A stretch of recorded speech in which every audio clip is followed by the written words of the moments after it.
Diga-se de passagem, Jesus nunca defendeu e nunca ensinou, nem ele, nem Paulo, nem nenhum dos apóstolos ensinou a necessidade de um Estado cristão.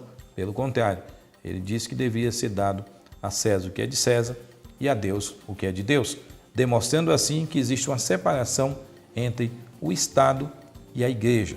A crença ou a religião e o Estado devem andar de forma separada, mesmo estando integrados e mesmo devendo, de forma integral, trabalhar para o bem-estar de todos.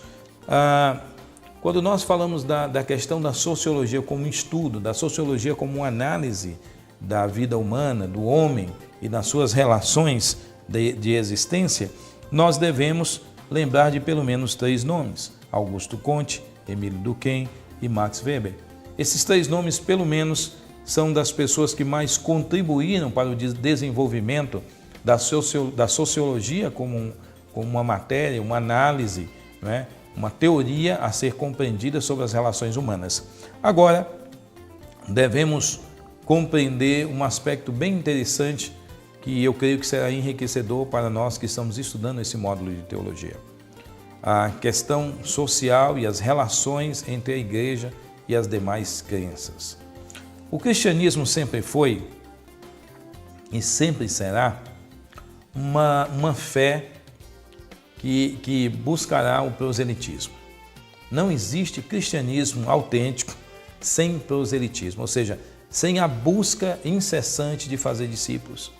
Essa ideia de um cristianismo que convive perfeitamente bem com todas as religiões, sem nenhum tipo de crítica, sem nenhum tipo de tentativa de proselitismo, não é o cristianismo bíblico. Jesus nunca ensinou que nós deveríamos somente acreditar em Jesus e respeitar todas as demais crenças. Paulo, no capítulo 17 de Atos, um texto bastante conhecido de cada um de nós, Paulo ali, ele demonstra isto de uma forma maravilhosa. Ele chega em Atenas, ele evangeliza os atenienses, ele fala de Deus, fala da criação, fala das relações de Deus com o homem, fala da necessidade que o homem possui de Deus, fala do braço estendido de Deus próximo de cada um de nós para nos auxiliar a nos aproximarmos dele. Ele fala de tudo isso. Ele menciona todas essas questões em Atos capítulo 17. Mas Paulo não diz simplesmente que respeita as suas crenças, que respeita o que eles possuem, que respeita o que eles creem, e ele fala de uma forma respeitosa, mesmo discordando. Talvez seja essa uma das questões, uma arte que nós cristãos devamos aprender, porque muitas vezes as pessoas reclamam disso ou falam disso. Dizem, olha, o cristianismo, todo cristão, os cristãos falam de forma muito dura contra as outras religiões, contra as outras crenças e contra as outras pessoas. Não devemos falar assim.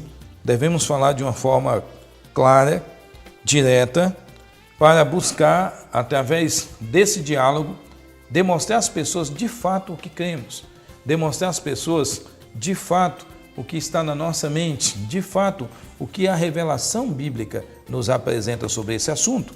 E uma vez tendo a revelação bíblica como aquilo que nos norteia, devemos sim apresentar com mansidão e com temor aquilo, como Pedro diz lá na sua primeira epístola, no capítulo 3, versos 15 e 16, ter equilíbrio na demonstração de todas essas coisas.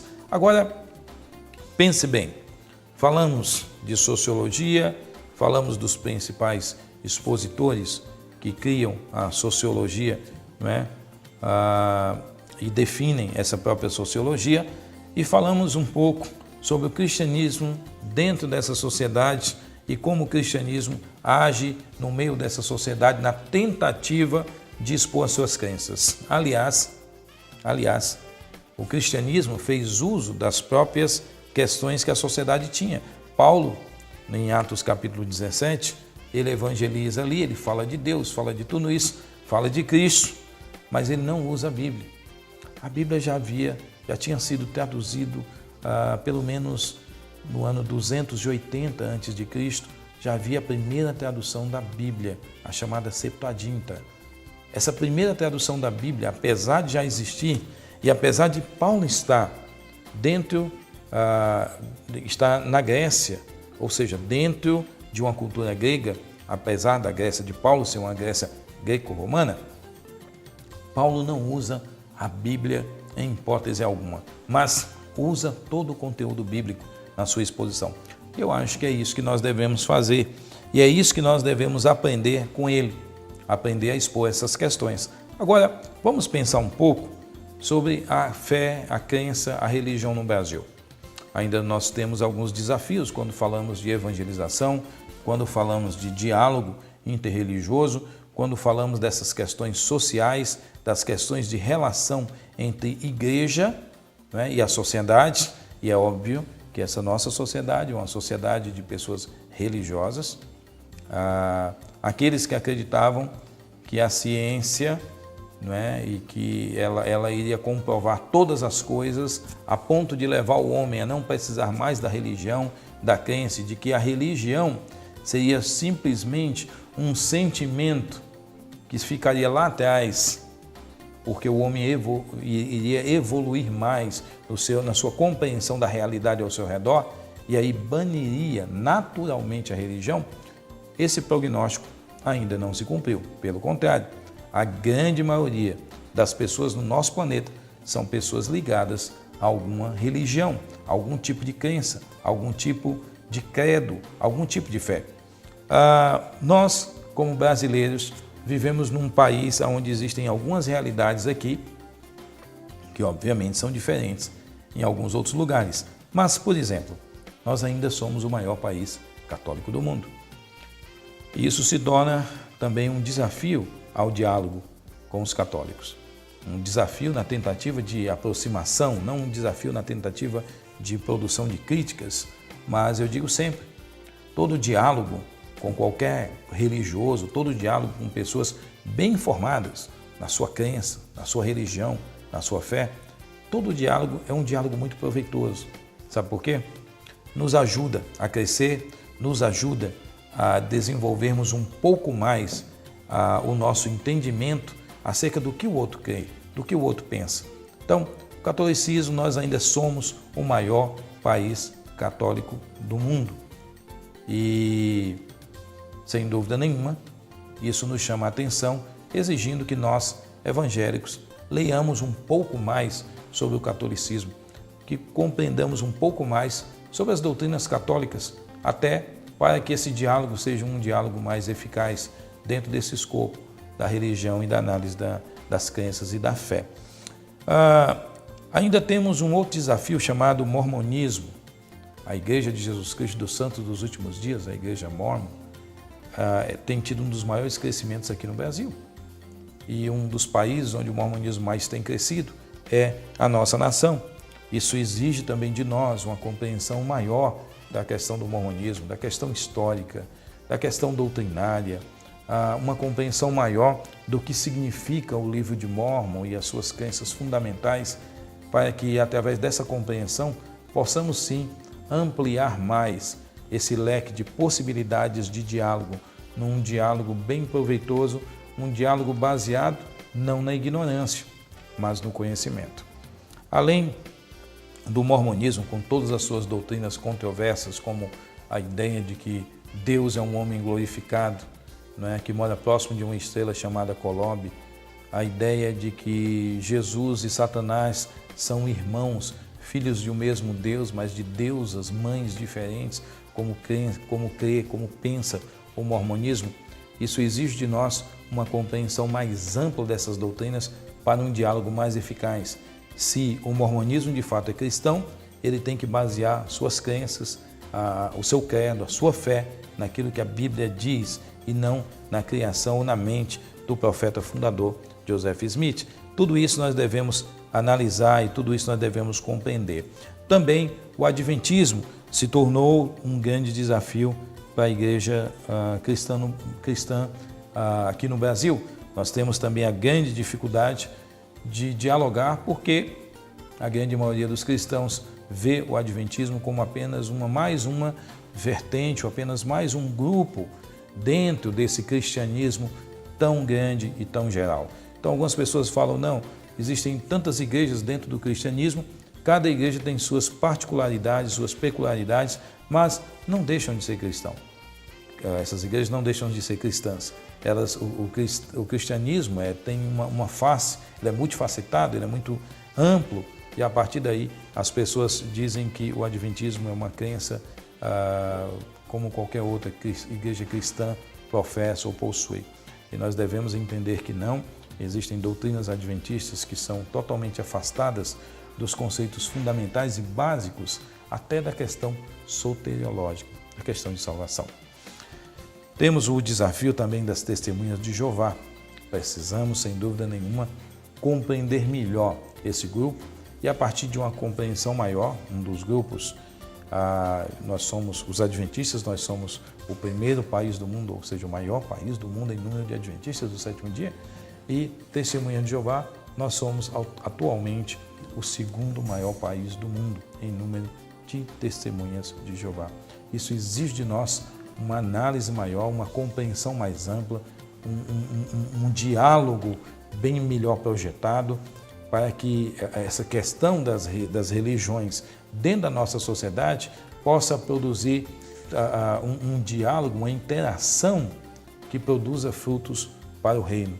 Não adianta nós nos ocultarmos, não podemos nos esconder, não podemos nos afastar e negar essas realidades sociais que nós temos, que são grandes desafios para mim e para você que faz parte da Igreja de Jesus.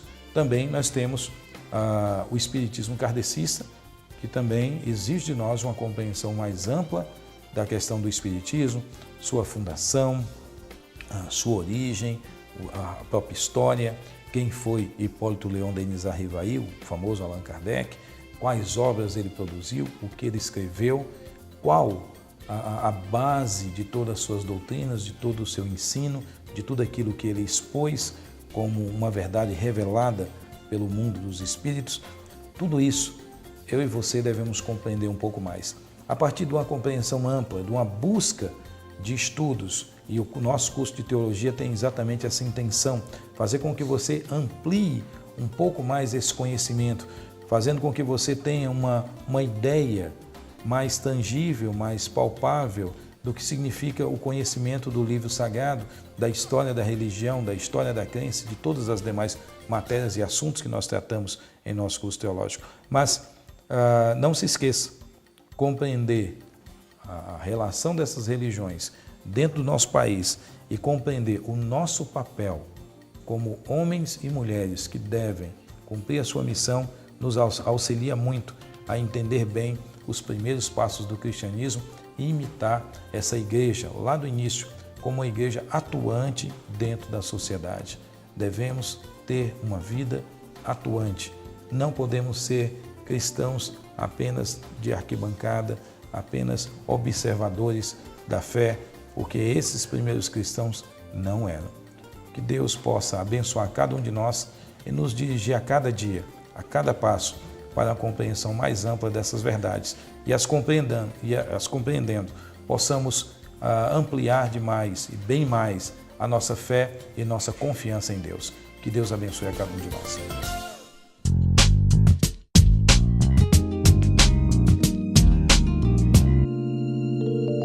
Olá, aluno do curso de Teologia da Faculdade Teológica Bethesda. Chegamos à nossa segunda disciplina, portanto a nossa segunda videoaula acabou de ser apresentada e nós temos agora a nossa segunda entrevista com o professor Paulo Sérgio Batista.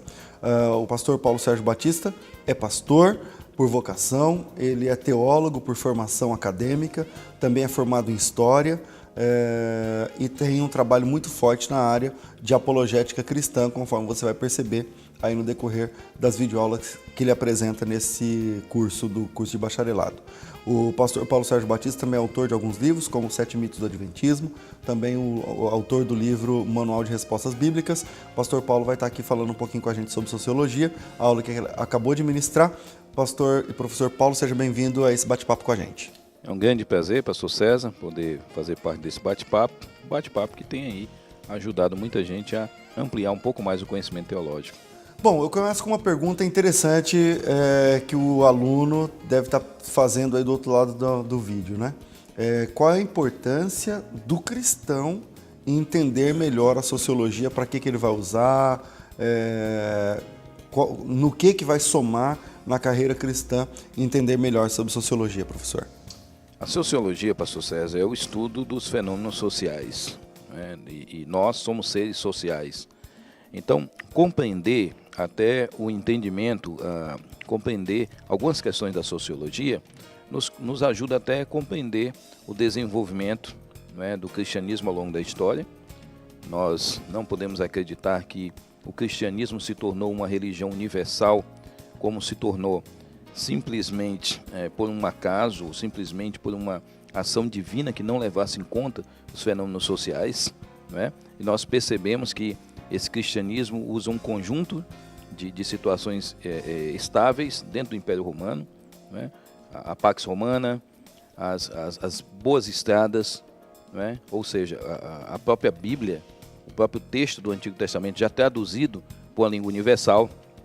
Todos esses fenômenos que estão envolvidos nessa questão do desenvolvimento social do povo romano e desde o período grego, né, o período greco-romano, tudo isso vai servir também como estrada para que o cristianismo seja conhecido em todo lugar e que o cristianismo se expanda. É interessante, pastor César, que nós percebemos que o cristianismo não se diferencia muito do judaísmo, né? São religiões irmãs, mas mesmo assim você percebe que o cristianismo ele tem um grande crescimento em todo o mundo, enquanto o judaísmo não alcança isso. E ao que se deve essa diferença de crescimento? É uma diferença ideológica, ou seja, o judeu está satisfeito em não crescer?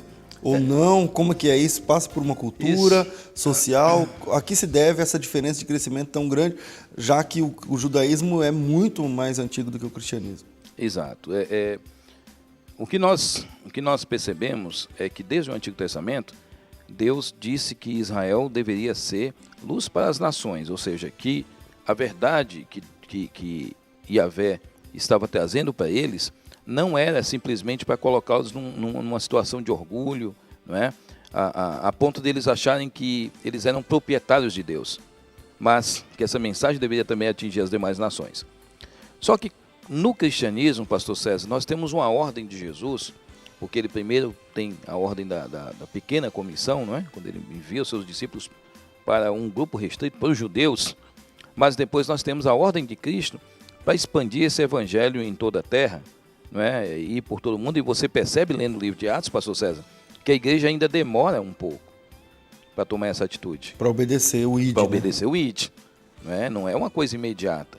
Você vê em Atos a igreja ainda tendo essa luta de compreensão, e do capítulo 10 de Atos dos Apóstolos, até o capítulo, mais ou menos o capítulo 15, nós percebemos essa dificuldade muito grande dessa primeira comunidade de judeus que estão dentro de uma cultura judaica, uma cultura na qual o não-judeu ou o gentil é visto com um extremo preconceito, e agora eu compartilhar a mesma fé, tendo-o como irmão no mesmo nível.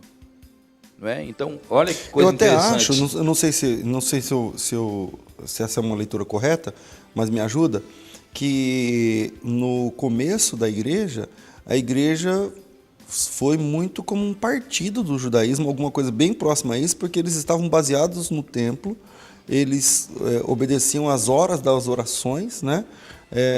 Uma comunidade muito intramuros ainda, né? Incipiente, dentro ali de Jerusalém, uma comunidade com 100% judaica, né? Então judaico-cristã, obedecendo ali os ritos, né, do próprio judaísmo, né? E depois que a igreja vai romper um pouco com essa questão, mas depois do apóstolo Paulo, parece. Exatamente. Por quê? Quando nós fazemos essa leitura da Bíblia, e a sua leitura é corretíssima, Paulo não entende que o cristianismo é uma outra religião. Ele entende que o cristianismo é o cumprimento da lei dos profetas. Ele não entende que ele está trazendo algo novo, ele está trazendo simplesmente aquilo que a lei e os profetas falaram, e agora estamos apresentando um Cristo. Então a lei e os profetas falaram do Cristo. Jesus disse que veio cumprir tudo que foi dito acerca dele. E Paulo está dizendo, olha, está aqui o Cristo. Ele é o cumprimento de tudo aquilo que os profetas falaram. Então, o cristianismo não se vê como uma outra religião. se vê como cumprimento das profecias judaicas. Os judeus é que vão se apartar desses cristãos. Ainda no primeiro século vai haver, as primeiras perseguições são judaicas. Não é? As primeiras perseguições, você falou do apóstolo Paulo, e esse apóstolo Paulo é o apóstolo que a princípio não vai para os gentios. A princípio o trabalho de Paulo é basicamente, fundamentalmente com judeus. Não é? O que é que Paulo fazia? Tinha uma estratégia, né? Ia para a primeira cidade, para uma grande cidade. Paulo sempre começava o trabalho a partir de cidades influentes. Chegava naquela cidade, a primeira coisa, o primeiro local que ele buscava era uma sinagoga, ou um local de oração. Então, Paulo, a princípio, tenta apresentar esse Cristo que já chegou e não foi percebido pela própria comunidade judaica.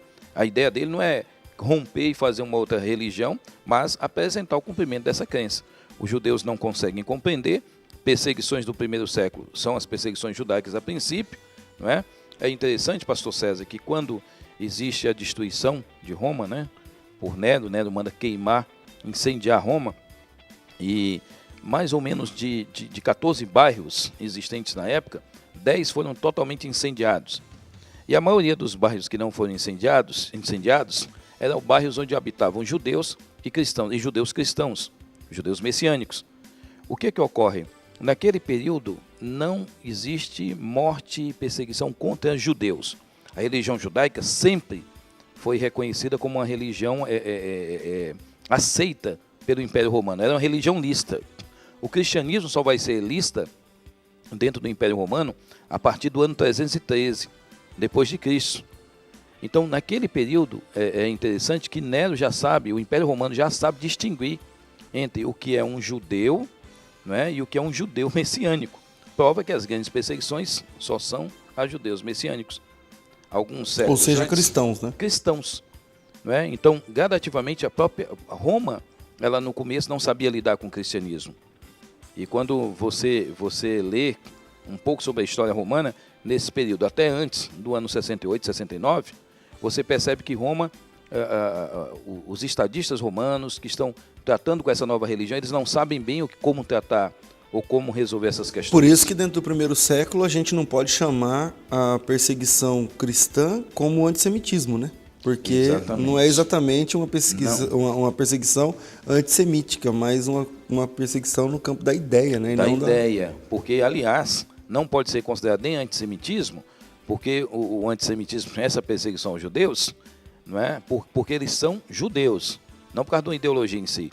E eles não eram perseguidos dentro do Império Romano, eles eram reconhecidos, aceita. A religião judaica era uma religião que era lista dentro do Império Romano. Os judeus tinham liberdade.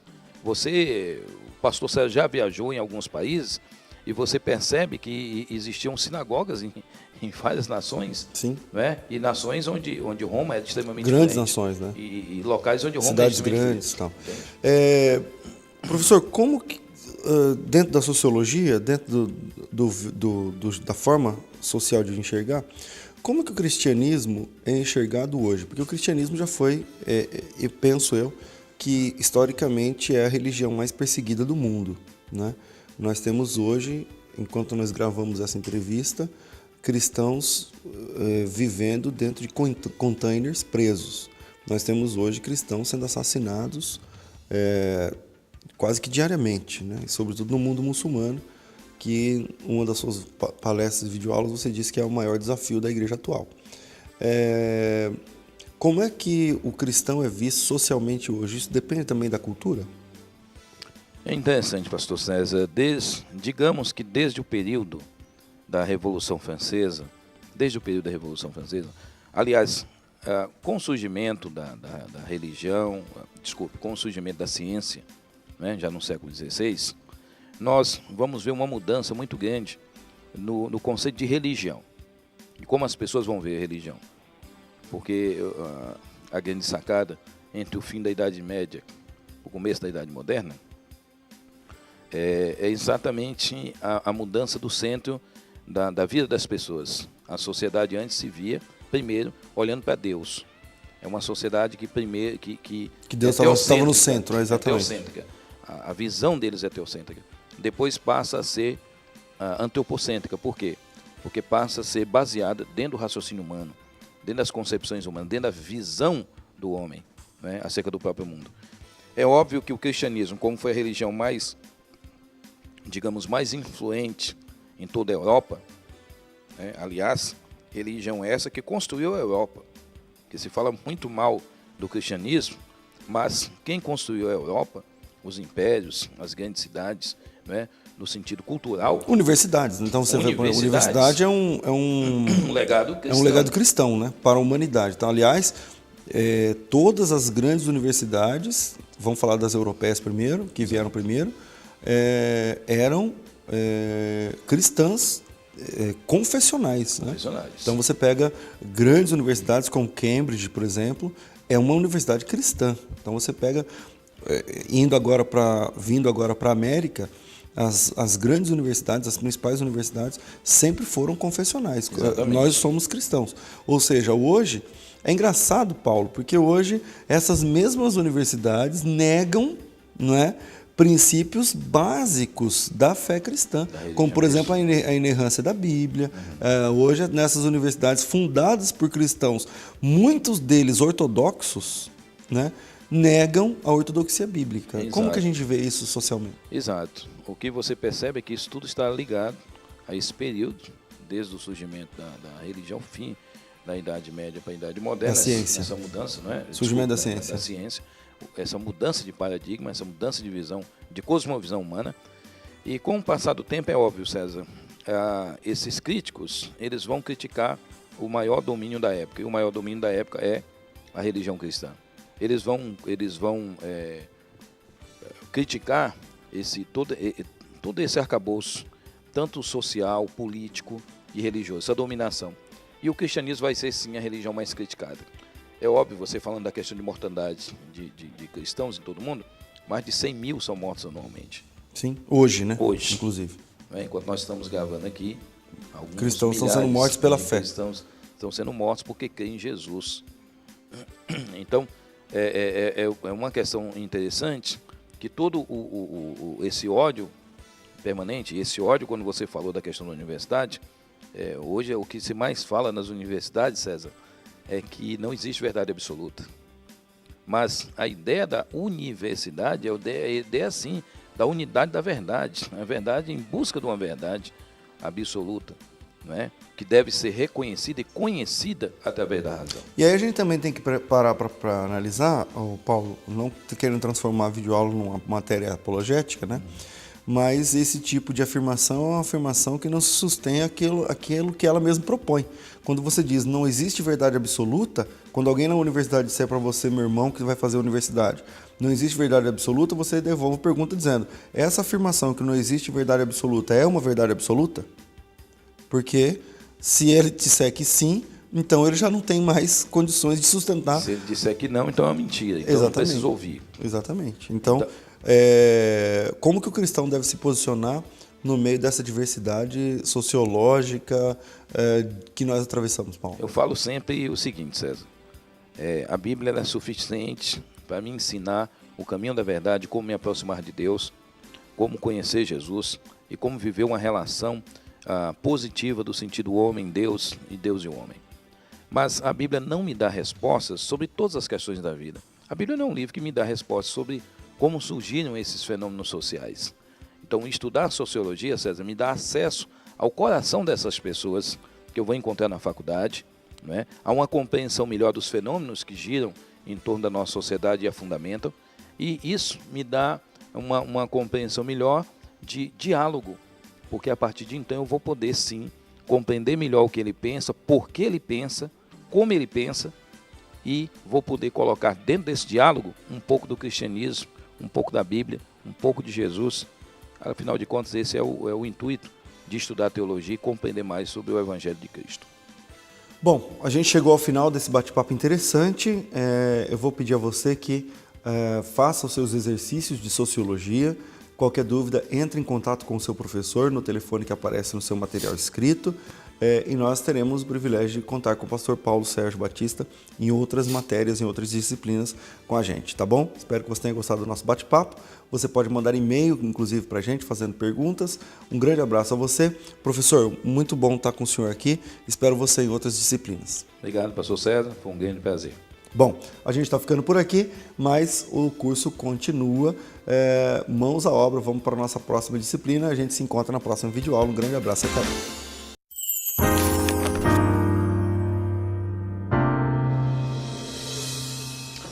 Estamos mais uma vez estudando um pouco mais o nosso módulo, tentando aprofundar um pouco mais o conhecimento acerca dessas matérias tão importantes para a nossa vida e tão práticas. Eu espero que você esteja aprofundando o seu conhecimento, se deleitando nessa leitura e continuando as suas pesquisas, não é? É muito importante nós pegarmos esse material todo com afinco, com desejo de aprender, desejo de nos aprofundar, desejo de estudar.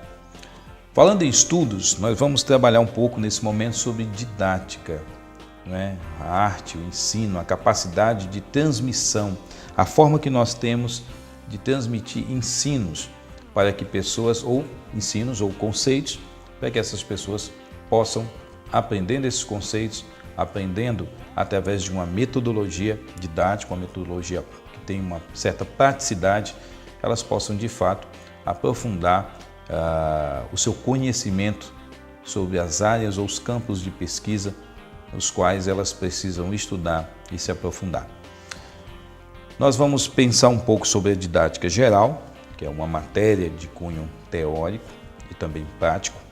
Não existe uma didática simplesmente teórica se ela não tiver uma fundamentação, se ela não tiver uma ação prática, se ela não tiver resultados práticos. E o resultado prático de qualquer metodologia de ensino é exatamente proporcionar ao estudante, proporcionar àquele que está aprendendo, né, um aprofundamento, uma retenção das informações de uma forma muito prática.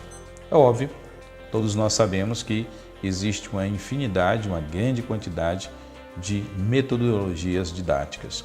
Nosso módulo vai trabalhar um pouco desses conceitos, origens, pensadores, mas eu quero somente aqui pensar um pouco com você sobre a importância do ensino, a centralidade do ensino como algo tão importante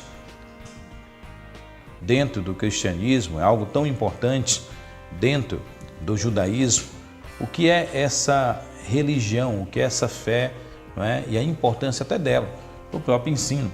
Muitos de nós achamos que o cristianismo, infelizmente, muitas pessoas dizem que a religião é alienante, mas esquecem que o ensino só se populariza, o ensino só se torna algo popular a atingir grandes quantidades de pessoas a partir do momento que o conceito protestante surge de que as pessoas deveriam conhecer as Escrituras. Na Idade Média, as pessoas vivem alienadas acerca do ensino da Palavra de Deus, alienadas acerca do conhecimento, não é, das doutrinas cristãs, porque elas estão alienadas da questão básica que é a leitura. Em algum momento, na Idade Média, fim, não é, em 1517, quando tem a Reforma Protestante, já a Idade Moderna, digamos assim, nós percebemos ali que há uma grande mudança no foco do ensino. Os protestantes acreditam sim que nós devemos estudar, porque o estudo ele é fundamental para uma compreensão aprofundada, uma compreensão melhor do livro e do texto sagrado. Esse mesmo conceito dos protestantes era um conceito também já ensinado pelos próprios judeus. O judaísmo, ou os judeus, eles tinham uma prática de orientar desde cedo as crianças para que elas fossem aptas a ler e escrever. Então não vou discutir ou mencionar coisas que já estão no seu módulo, como os pensadores Rousseau, Pestalozzi, Herbert, no século XVIII, nem Dewey no século XIX. São pensadores que você tem aí no seu módulo informações sobre a contribuição de cada um deles ao ensino secular.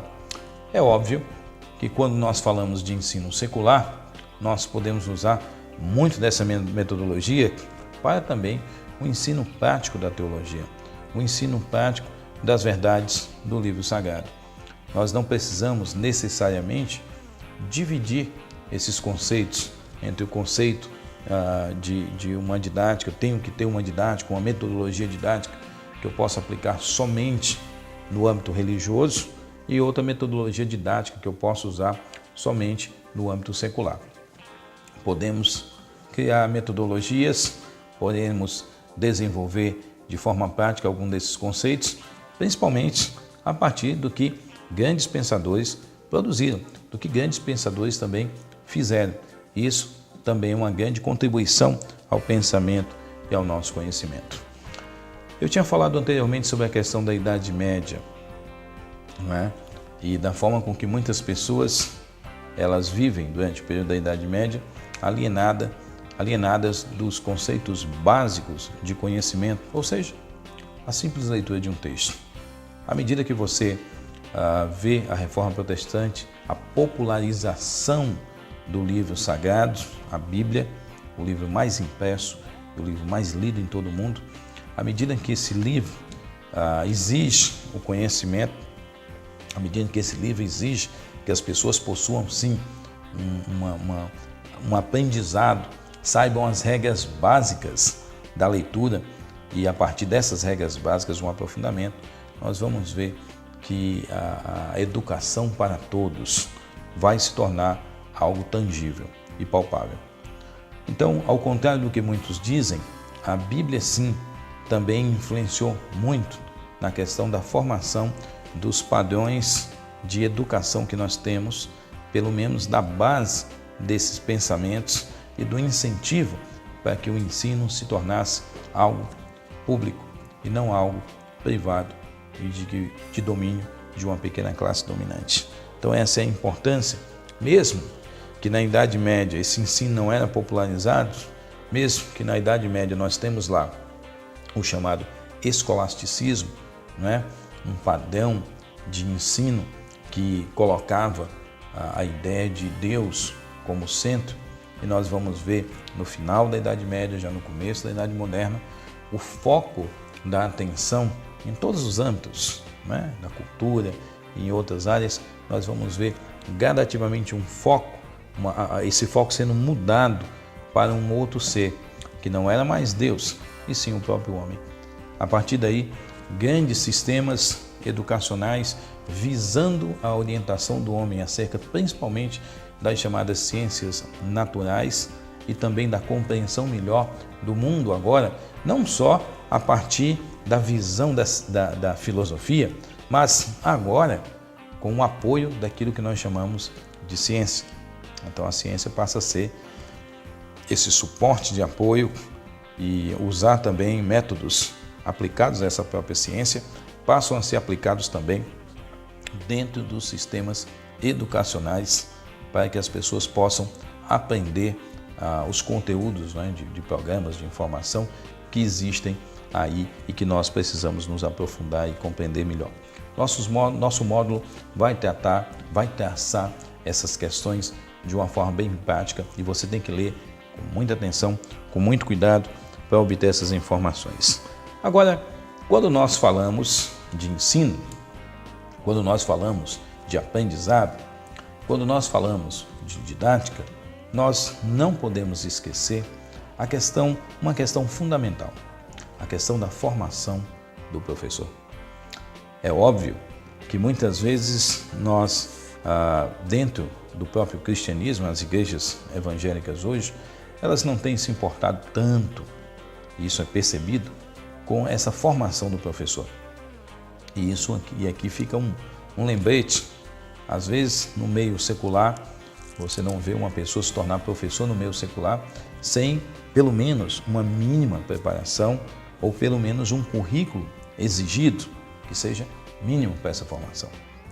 E, às vezes, na própria igreja cristã, as igrejas evangélicas, muitas vezes as pessoas não valorizam muito esse ensino. Muitas vezes as pessoas olham a questão da importância da didática como algo que é menos importante do que a oração, é menos importante do que o culto público, quando nós entendemos que o cristianismo, assim como o judaísmo e o cristianismo, são religiões que giram em torno de um livro. E um livro, é óbvio, eu tenho que ter métodos de compreensão desse texto, métodos de compreensão para que eu possa alargar, aumentar, ampliar o meu conhecimento sobre o conteúdo daquele livro. Nós devemos entender que o conhecimento ele gira em torno de dois pensamentos. Um pensamento que é teórico e um pensamento que é prático.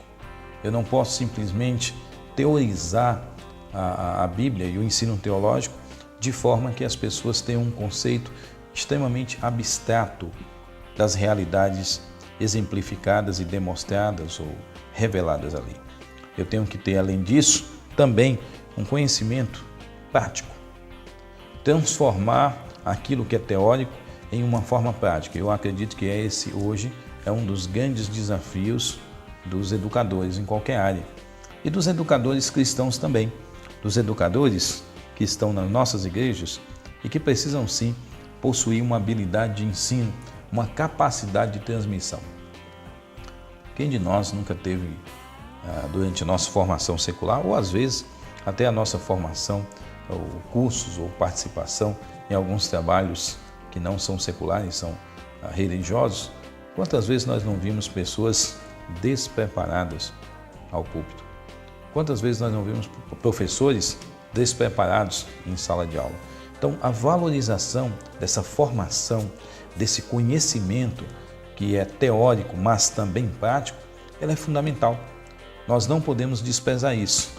Professor mal formado, professor despreparado, não tem como ajudar alunos a crescerem, não tem como auxiliar alunos ao desenvolvimento da sua intelectualidade, a ponto, do seu conhecimento intelectual e prático, a ponto deles pegarem essas informações através de um conhecimento teórico, mas que também seja prático, e desenvolver a partir daí e andar e aprender a andar, como nós falamos, com seus próprios pés.